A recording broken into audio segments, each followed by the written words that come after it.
லா தஹ்சன் இன்னல்லாஹ மஅனா. ஆனால் இறைவன் நம்மோடு இருக்கிறான் என்று சொல்லக்கூடிய நாம் அவனோடு இருக்கிறோமா? அங்குதான் பிரச்சனை இருக்கிறது.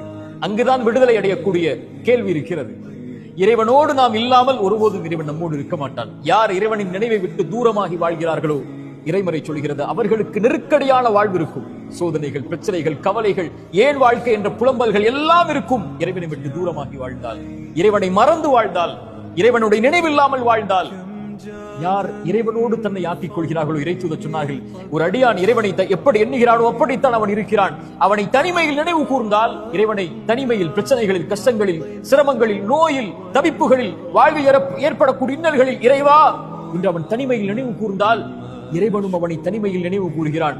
எவ்வளவு தூரம் அவனை விட்டு கடந்து சென்றிருந்தாலும், இறைவா இதோ வருகிறேன் என்று அழைக்கக்கூடிய அழைப்பை கேட்டு இறைவன் அவனோடு இருக்கிறான்.